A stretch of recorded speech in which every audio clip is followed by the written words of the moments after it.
Lebap welaýatynyň administratiw merkezi Türkmenabat şäherinde we Farap Çärjew etraplarynda elektrik togy ençeme sagatlap kesildi. Käbir obalarda bolsa indi 2 gün bäri tok ýok. Munuň bilen bir wagtda agyz suwy hem kesildi.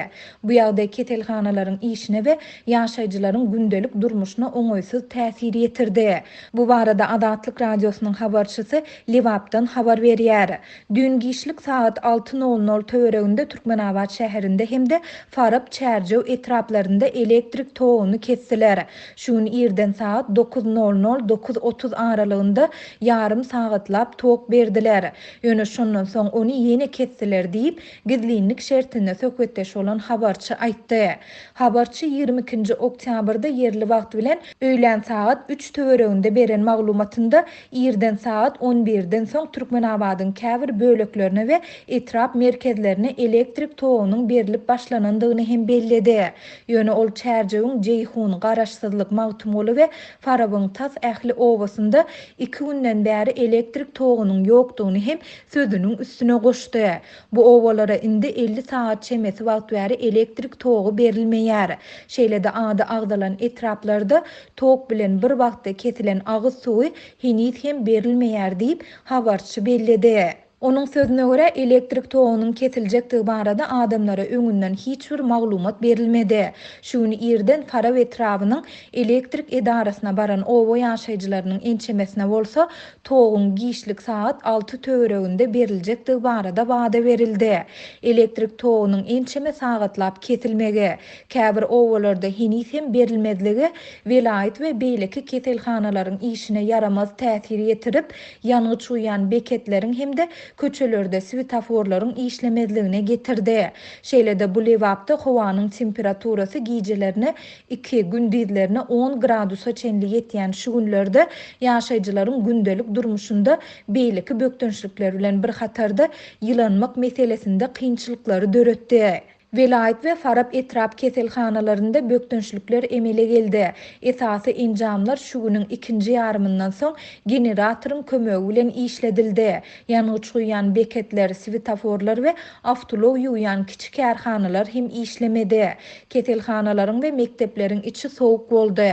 Owa mektepleri henizde sowuk. Sebäbi ýyladyş ulgamlary elektrik togy arkaly nasosyň kömegi bilen işledilýär diýip habarçy aýtdy. Habarçy Lebap welaýatynda aprel aýynda bolan harasatdan soň agdalýan etraplaryň aglawa böleginde elektrik energiýasiniň üçünçiliginiň kesilendigini we onuň şondan 3 aý golaý wagt soň gaýtadan dikeldilendigini hem belledi. Elektrik togy mundan 1,5 aý çemesi ozal berilip başlandy.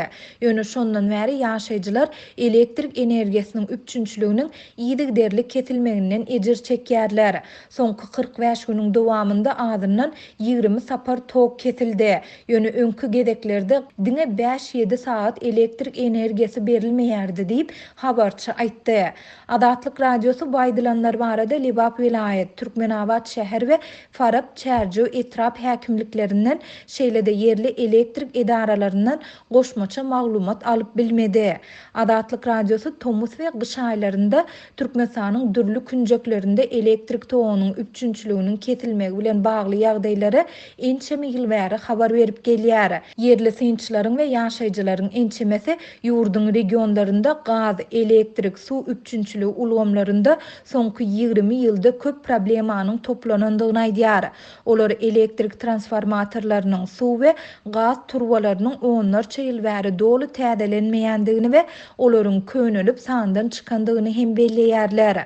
Türkmen resmiýleri we media serişdeleri ýylatyň bu babatda ýüzeye bolýan problemalar barada açaçan mesele gozlamaýarlar. Muňa ministrler kabinetiniň 4-nji sentýabrda geçirilen mejlisinde şu ýylyň 8 aýynda elektrik energiýasynyň öndürilişinde we onu daşary ýurtlara iýermekde ösüşiň bolandygy habar berildi.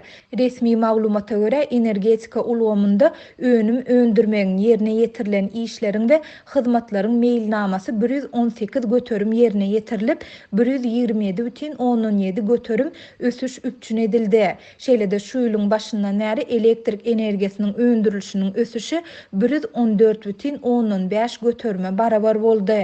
Elektrik energiýasyny daşary ýurtlara iýermekdäki meýilnama 210,4 götürüm ýerine ýetirilip 274 götürüm ösüş gadanyldy.